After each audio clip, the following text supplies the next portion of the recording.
What's going on, everybody? Welcome back to Living Electric. We got a packed show today. We've got some updates about our last episode, Tesla opening up the supercharger network. It's all kind of broken and official now, so we're going to start off chatting about that. And then our kind of bulk of the episode will be talking about threats to long-term EV adoption. So just some things we've seen, since being in the industry a long time now, being EV fans, just following everything that's going on.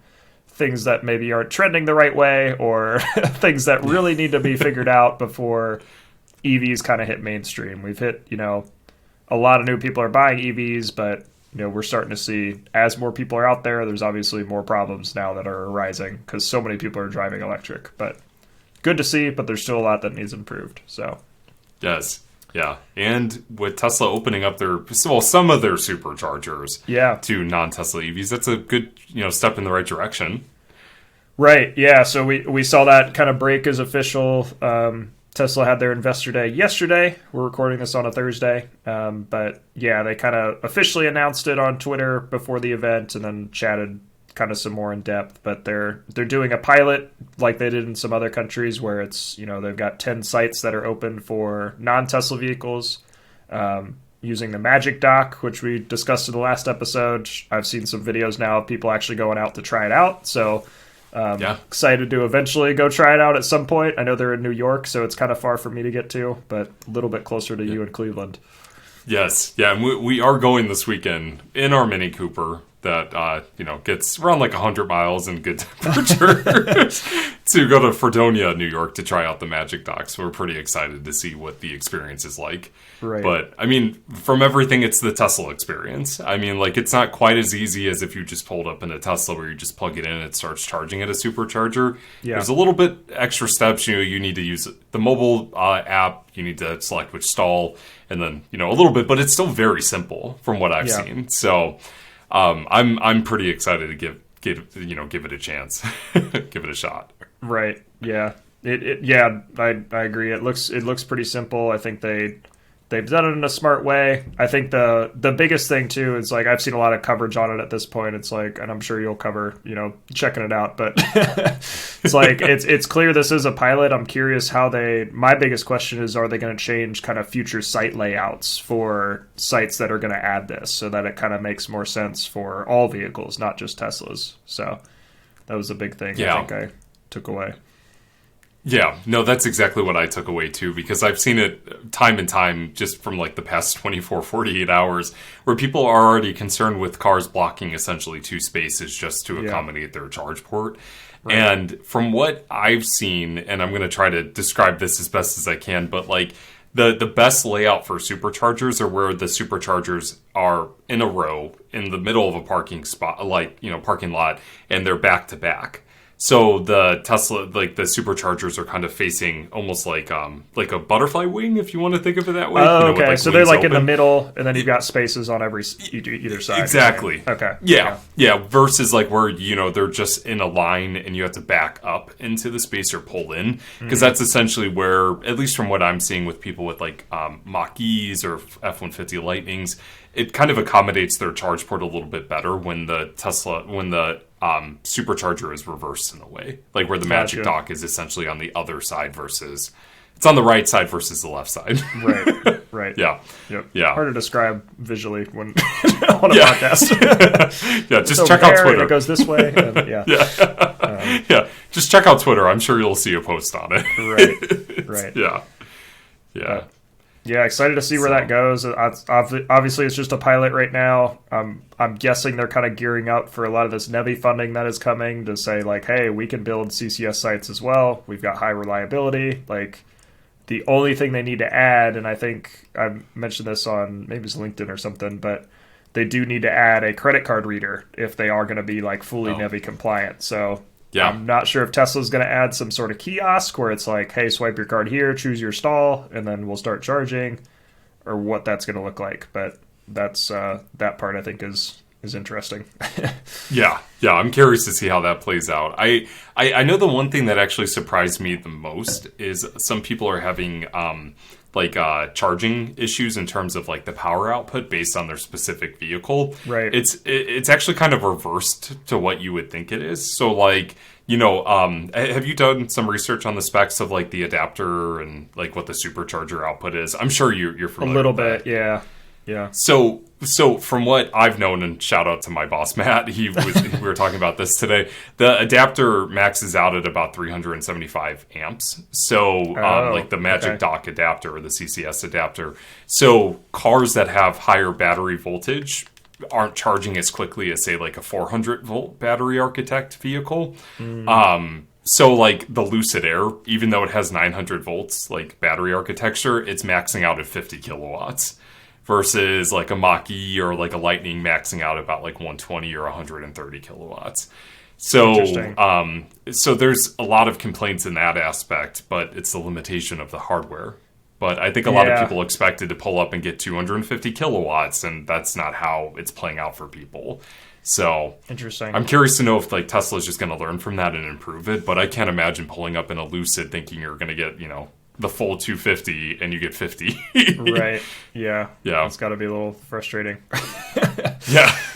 Interesting. Yeah. Yeah. So that's the aspect that kind of blew my mind as like we're watching this kind of play out in real time with people testing their vehicles. Right. So, just be mindful, if you have an 800 volt vehicle like a Hyundai Ioniq 5 or like an Kia EV6, you're not going to see that high, rate of charge.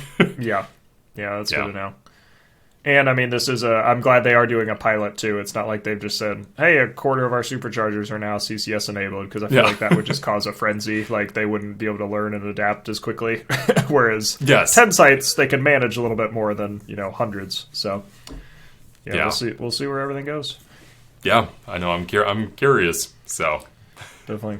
So speaking of, what Tesla's obviously opening up their network. There's a reason for them doing that, I think. I mean, I think business-wise, obviously, but I think they see, the struggles other networks are having. And I think that is one of the big things that we've talked about on the show before. I think we did a whole kind of episode on it of, like, what are some of these threats to long-term EV adoption? I think the charging network or just charging infrastructure as a whole could definitely be one, and is one thing that needs vastly improved.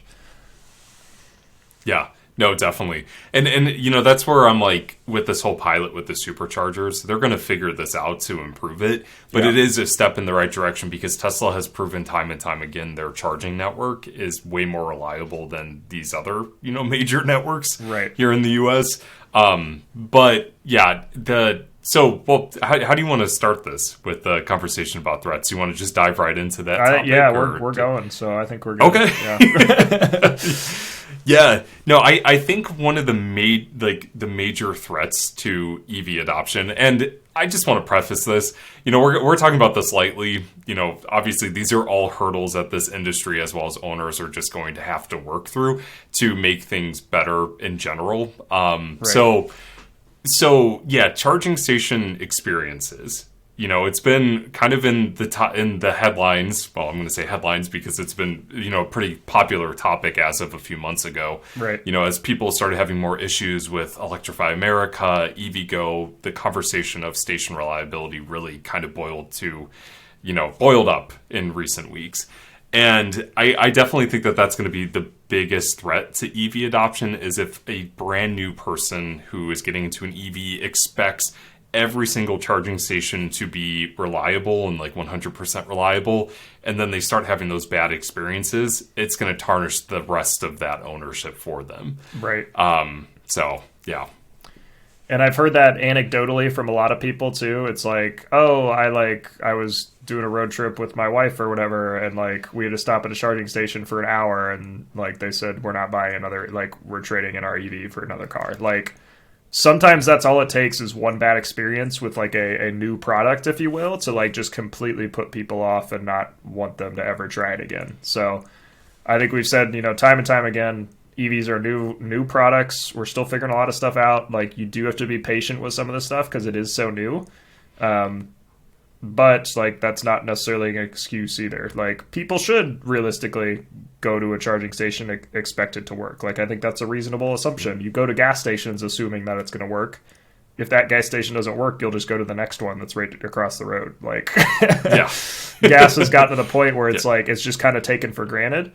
And I don't think that's a bad thing. It's just the industry is matured enough where it's like, yeah, you can just expect to get gas wherever you're going, and it's not something you ever think about. So yeah, like we're going to be able to get there with charging. It's just going to take a lot more work, a lot of like very focused efforts, like clear plans. Like people just got to be really engaged that like the charging experience makes or breaks EVs for some people.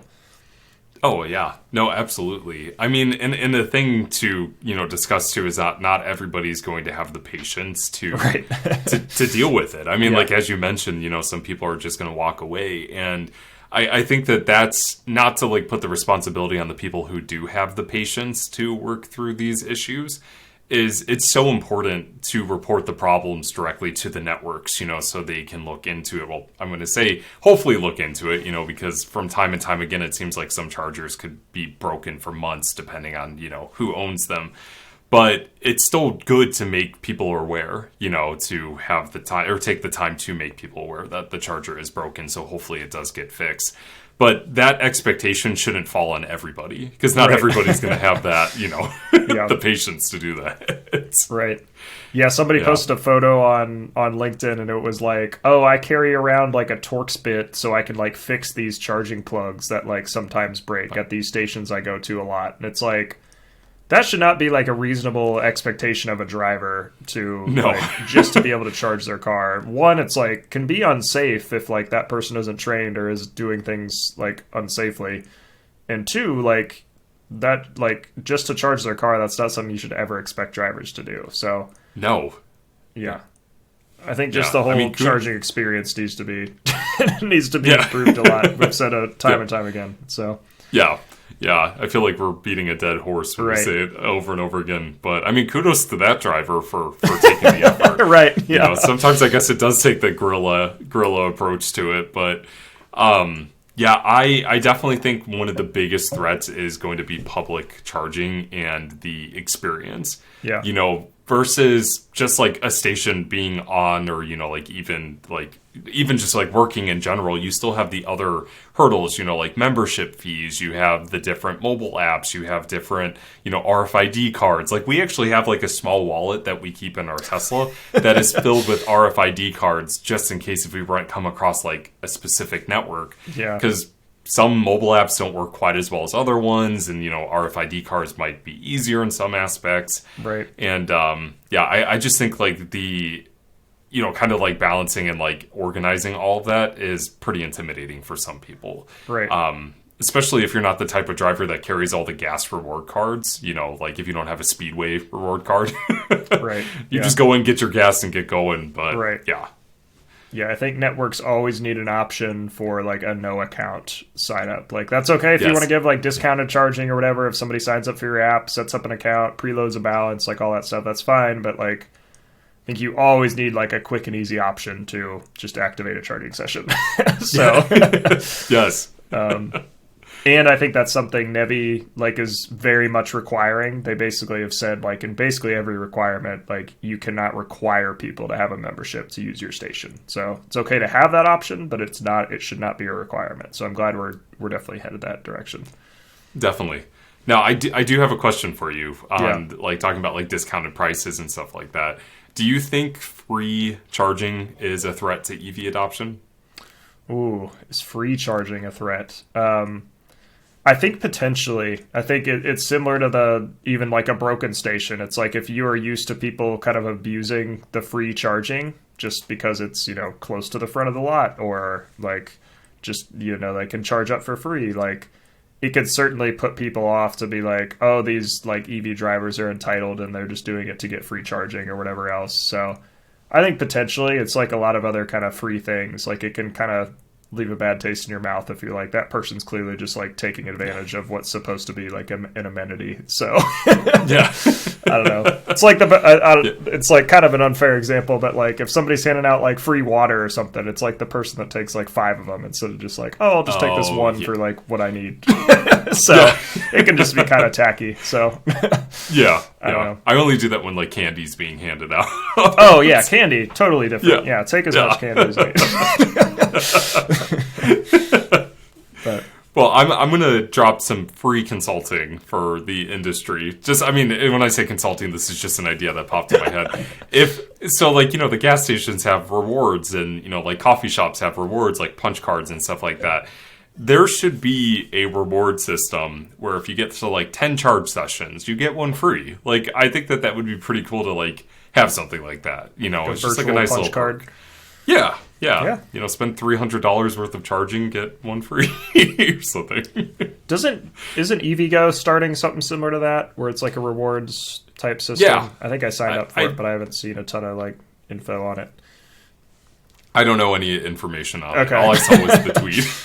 Yeah, I'll have to look into that. So we'll skip over that. I love using EVgo's charging station, so I'll have to look into that as well. Yeah. Auto charge has made things so simple for us. That's good. Yeah, I still got to try that out. Yeah, it's great. I was going to ask you, so like when you were first looking into EVs and like going to buy your EV, is there one specific thing that you were almost like waiting on, or like a personal hurdle where you're like, hey, I don't want to jump into it until this is ready? It's a point we have on our list, so it could be a good transition. Cost was a big factor with getting into an EV, because at the time, like I was in college, I really wanted to get into something that was electrified, and nothing at the time, obviously, this was like 2015, 2016 was in our right. price range, except the Chevy Volt that we found for $12,000. That was definitely like in our price point, but like right. everything else was just so expensive, and it was almost intimidating and kind of disheartening at the same time. It's like, well, I really want to do this, but I can't. I financially cannot do that. So I think the biggest hurdle for me, it wasn't the fact that like the infrastructure wasn't really there at the time, like charging options at home or anything like that. It was just the initial cost of getting into a EV. Yeah. I agree as well. I think that was one of the big ones, was just, saving up money for an EV. And I think that is like, for a lot of people, like a car is not like what they're trying to make money to buy, like, or try to make money for to then go buy, right? It might be, going out to a nice dinner, or like buying a house. Like, people have other like non-car financial goals. So I think to pin that on people to be like, oh yeah, you should be thinking about buying an EV, like it should be in line with a similar like car purchase. And I think we've started to see that with like new vehicles, but even used ones, like I think for a lot of the used EVs out there, there's certainly some good ones now, but the still some of the used EVs out there that are affordable, like kind of that 15,000 to 20,000 range, are not something you would necessarily want as your primary vehicle, right? It might be a secondary, like around town car or something like that. Not necessarily where you're like, okay, like I can buy this and I'll be good for all the trips I need to take. So I think that is still a hurdle we've got to overcome. That was a personal hurdle of mine, obviously, like just saving up money for it. And then on the other side of that, it was also just like the charging infrastructure piece. So like I lived in an apartment when I first bought mine. Just charging kind of network and not necessarily reliability, but just even access to charging, right? Like where in my day-to-day life was I actually going to charge this car? So fortunately, I've shared before, my office had free charging at the time. And then 4 months after I bought my car, 2020 hit. So we had to rethink a lot of that stuff. And there was some points there where I'm like, this is just a complete pain charging this car. Yeah. And it was like never anything where I was like, I got to get rid of this thing. But it was some days where I'm like, I don't want to go charge my car right now. That's not something I even want to think about having to worry about. So I think a lot of people in similar situations are like, I don't want that to be a burden on my day either. And it shouldn't, right? If we have the charging infrastructure set up correctly, we've got chargers everywhere people park, like it's not going to be a burden on people. But I think there is still, for a majority, maybe not a majority of the population, but a significant chunk, it is a burden to charge your car for some people. So until we overcome that, I think it's going to be tough to be like, okay, 90% of people now have EVs. So yeah, no, absolutely. I mean, you hit it right on the head with living in an apartment and not having like access to charging. Right. Later on, you obviously got it in your garage be a, like a Right. level 1 charger, but it was still totally doable for you. But I definitely think that that's going to be a massive hurdle that's going to hurt EV adoption, is if we can't get the drivers who live in multifamily housing access to charging stations. Thankfully, we have Orange Charger who's working on that, which is awesome. Right. But yeah, that is such a big hurdle for some people. One thing I do want to ask, because you just went through this with installing your home charger and that upfront cost that you had to do to be able to do that. If you weren't able to financially do something like that, were you just going to rely on public charging, or like even just do a 110? Yeah, I probably just would have done a 110 realistically. Yeah. Yeah, luckily, I don't know if I'll spoil it for everybody, but my home charging upgrade costs a lot. I don't think I did a whole YouTube video on it, so we'll link that below. But and we did an episode on it. We talked about it. That's right. Okay, yeah. So everybody here should be caught up if you're a true Living Electric fan. Right.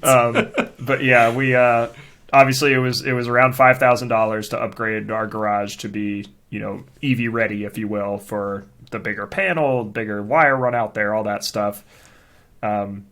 Obviously a big upfront cost, that's a down payment on a car for a lot of cars. So it's a pretty big chunk. But yeah, if I didn't have the means to do that, it would probably have been, just public charging and level 1 charging. That was obviously getting the job done at our old apartment, and we just had to intersperse some supercharger trips occasionally.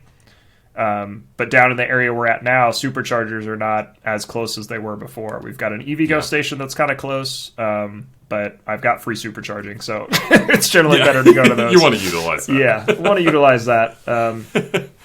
But yeah, like since we moved in, I'm trying to think if we've even hit a supercharger at all, besides like some of the long trips we've taken. Like week to week, unless we are like traveling out of state, we have not stopped at a supercharger. So like, I think just the time return on that, where it's like sometimes I would have to go stop at a charger like throughout my day or my errands or whatever. I think just the time alone on that, it's going to be worth it kind of long term. So definitely. Yeah. But again, another kind of hurdle for people if they're like looking at their home charging situation, they get a quote from an electrician and it's, $6,000 to upgrade something. That's asking a lot for just kind of a normal driver that's maybe just looking to buy a new car. Like, maybe the dealership throws in some fee like that, but you don't want to like, you don't want to like put that upon yourself to be like, oh, if I buy this car, then I've got to buy this and I've got to upgrade this. And it's like, can kind of spiral from there. So, Yeah, and not to be like a Debbie Downer too. In some instances, you may never see that money back. Like even if you are saving money driving an EV, that upfront investment, you may never see a return on that. So. Yeah, it can be a lot. And there's like because is it David from RV was on with Orange as well? That had the his product is really neat too, because it's like I think there are a lot of creative solutions where it's like you don't necessarily need to like upgrade your panel and do something drastic just to like add EV charging. Like it can be a simple solution. Like Orange is a great example. Like level 1 charging is sometimes enough to get the job done. Like it doesn't need to be this crazy expensive solution. And I think we've got a lot of creative things that have come out of this whole EV revolution that are really neat. All these energy management solutions and things like that. Yeah, I honestly, like, the more we talk about this and, like, the more we get into this industry, it really has fascinated me just how many, like, energy and electric management, like, hardware and, technologies there are out there. Right. It just blows my mind, when I first started with Tesla, it's never something that crossed my mind. I'd be like, oh, there's always going to be outlets that you can plug into, like, there's just those assumptions, but it really is amazing how far we've come in such a short time. Right.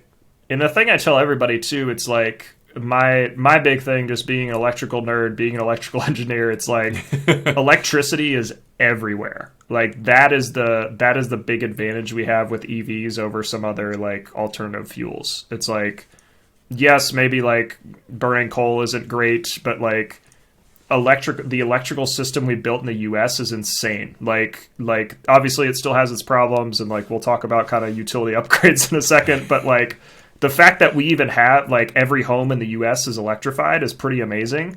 And the fact that we can get electricity everywhere, like relatively easily, might not be the power we need, but like the fact that it's out there and you can literally plug your car into the wall and charge it is pretty wild.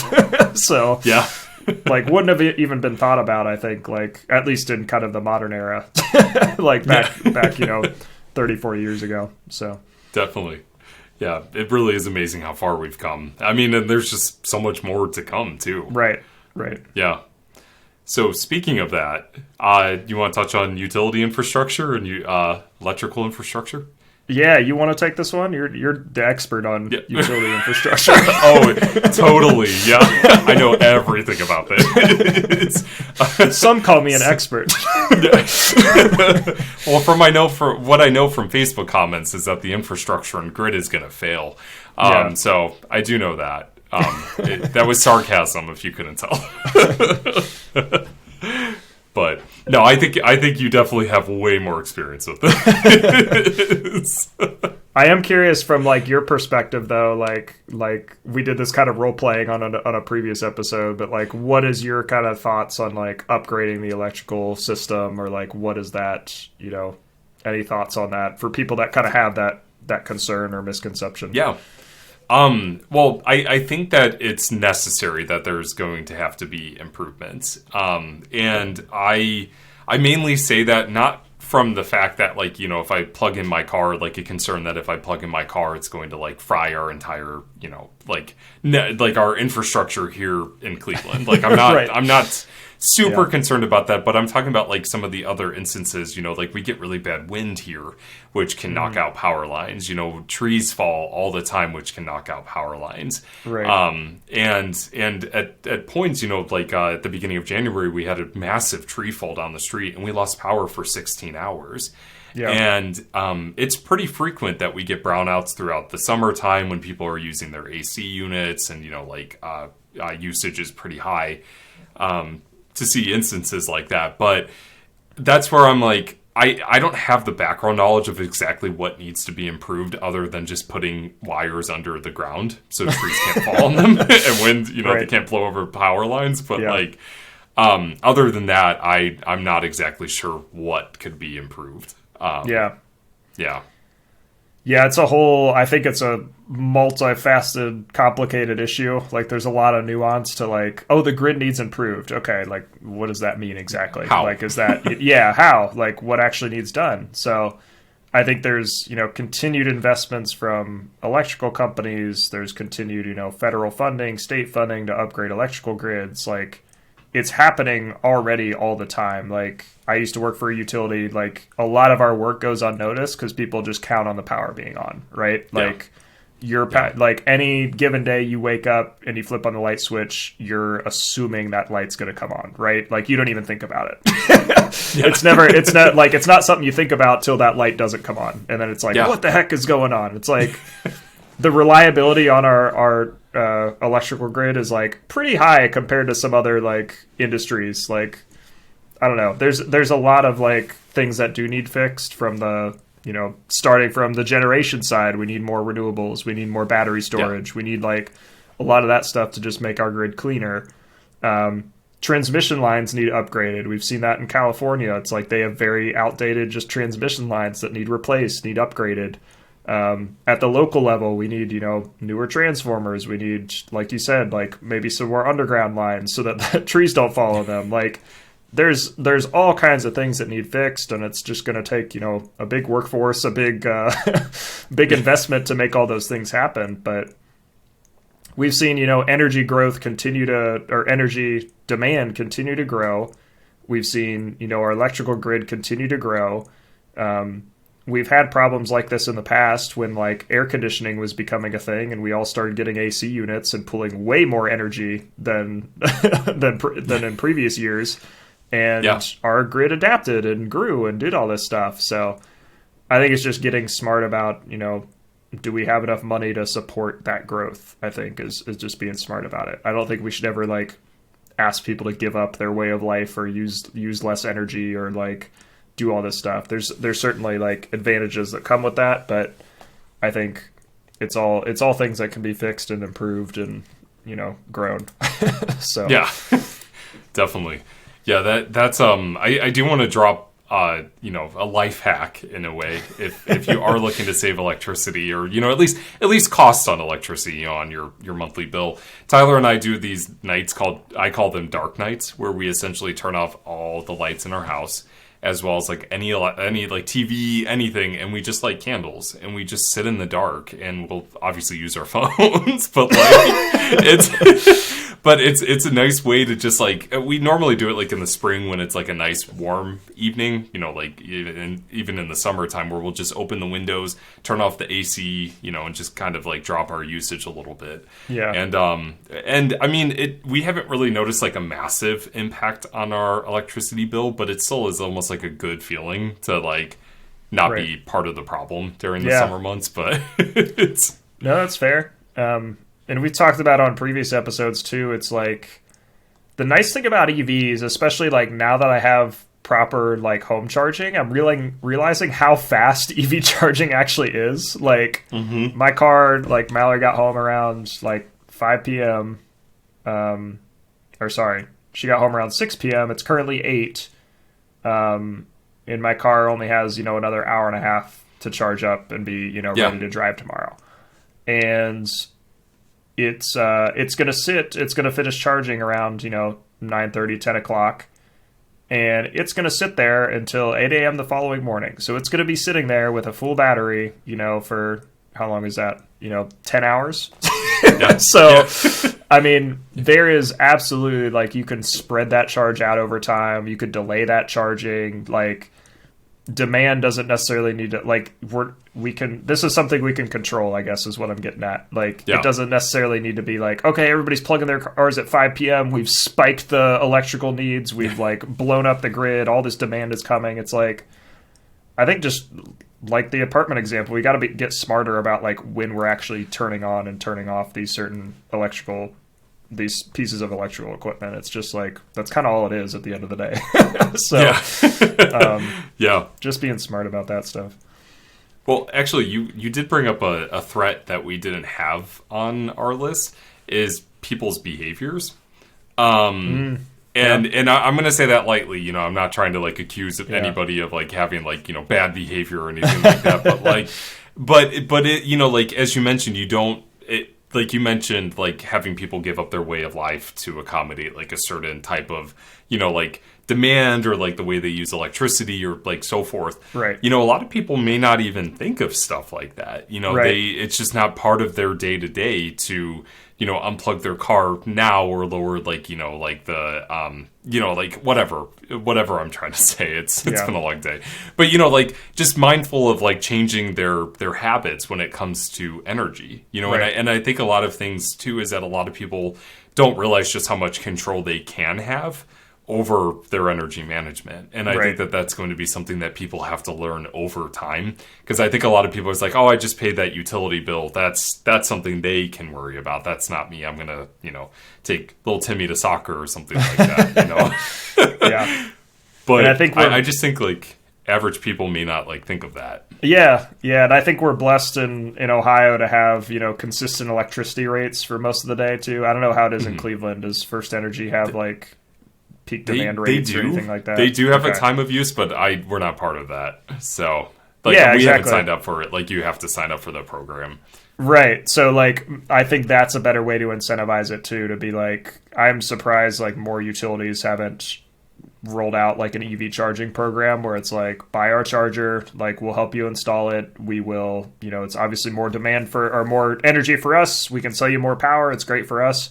And then the trade-off is let us control that charger, where it's like, okay, demand event's coming, let's throttle this charger down, or, we're still going to have your car charged by the morning, but it's going to start charging at 10 p.m. instead of 6 p.m. when you get home. So I think there's a lot of ways to kind of control driver behavior there that isn't like in your face. Like you're not allowed to charge your car. Like that's that's an awful way to go about it. And I think we saw that a few months ago in like California. It was like California's all pro EVs, and then like I had multiple people tell me like, what do you like? Why is California telling people not to charge their cars when they're like all pro EV? It's like that is just such a bad look. Like it really is. Yeah. So And we even got that with that winter storm that hit us around Christmas time. Like AEP was telling people to lower their usage of electricity, unplug lights, Right. exterior lights and whatever.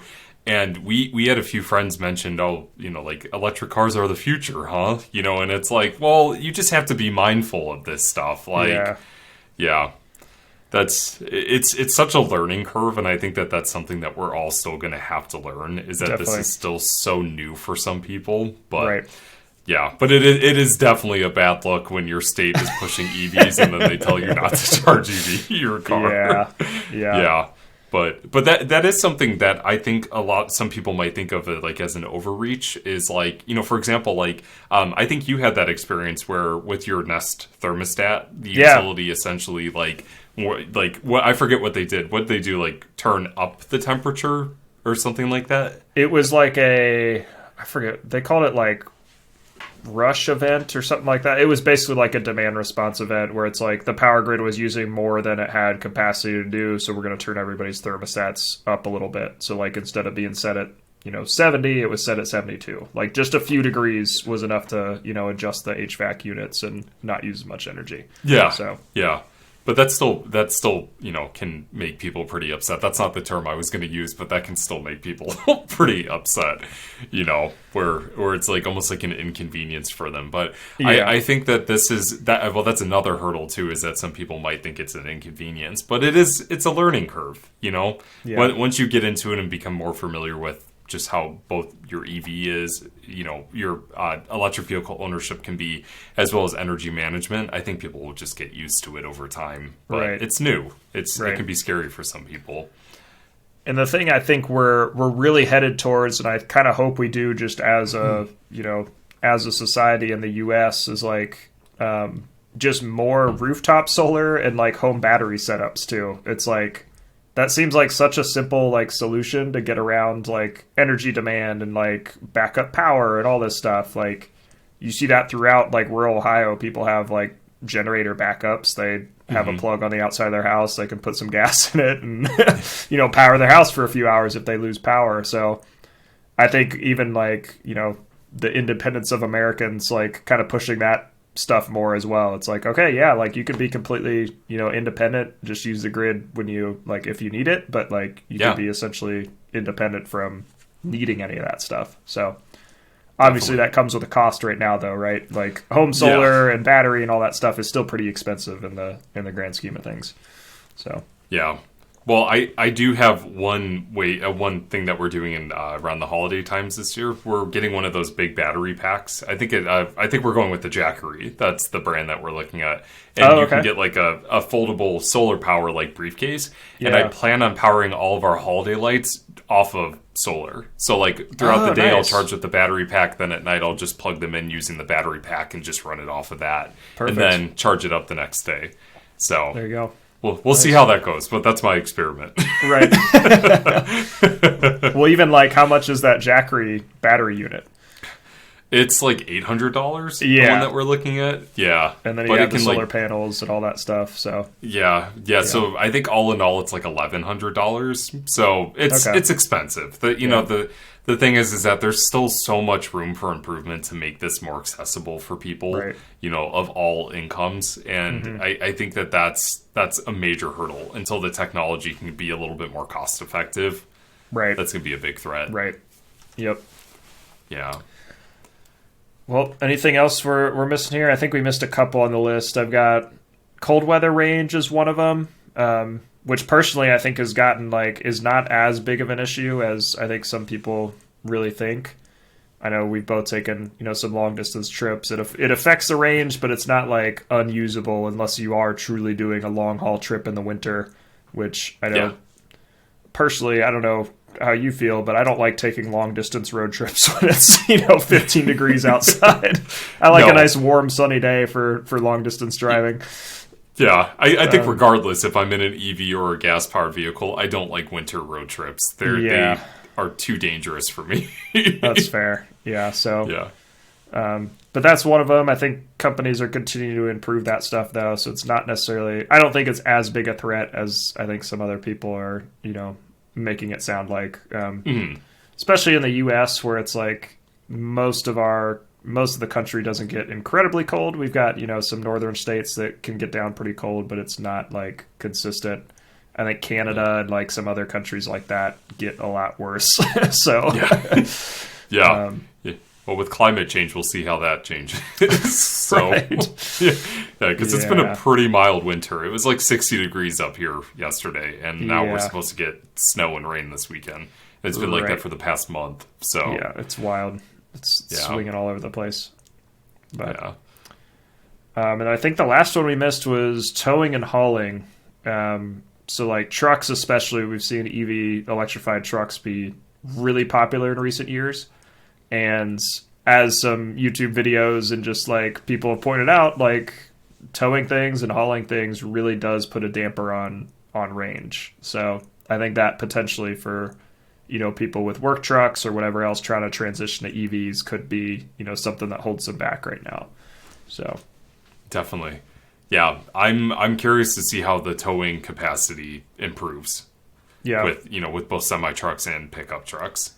Right. But And I think with a lot of these, we've kind of like alluded to it throughout the show, but it's like with a lot of these, like some of these problems, like end up with some very creative solutions. So like the utility infrastructure that's like managing when you're charging. With like towing and hauling, we're seeing like some trailers now have either batteries in them or like a small motor to like reduce the amount of energy you're using to pull the trailer.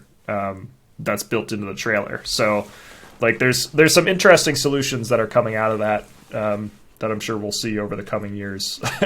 Yeah. But definitely. Yeah. I mean, that's the best part of all this is that innovation is going to win at the end of this. So or at the end of the day, innovation's going to win. Right. Yeah. Sorry, I'm getting to that point of the recording where I'm starting to fade and all my words are starting to get twisted up a little bit. But yeah, I think you even mentioned at the beginning of this episode, all of these threats problems, threats they have. Yes, yeah. I feel like that's such an intense word to use. Yeah, but I don't want to steal your thunder, so I'll let you say it since you had that really great idea at the beginning of it. Yeah, so the thing is here, like, these are, like you said, threats is kind of aggressive, but, like, all of these problems is really what these are at the end of the day. Like, they're all solvable. Like, there are creative solutions, like, some things we haven't even thought of yet that will come out that are able to, help fix or at least alleviate some of these problems. Like, I don't think there's any silver bullet here that's like, oh, like, this one thing is going to completely stop, like, widespread EV adoption. I think there's just a lot of stuff here that just needs improved or tweaked or adjusted to really, be feasible on a wide scale. So I think it's all, all possible with enough time and money, right? So yes, yeah, exactly. Yeah, especially money. Right. So especially money. You can do anything for a price is what I tell people. So yeah. That's great. But well, I want to hear from you guys as well. If there's any threats or any problems that you think are going to hold up EV adoption, let us know. Right. Either send us an email or let us know on our many social pages: Twitter, Instagram, Facebook, LinkedIn. Right. We want to hear about it. So definitely. I know we've got a lot of EV fanatics that are listening, but I know we've also got some that are just kind of EV curious or just getting into the space. So I think hearing from that group would be great to know, what's holding you back from getting an EV? Is there a specific thing? Is it a mix? Like, definitely want to hear your thoughts. So let us know and we'll talk about it on the next episode.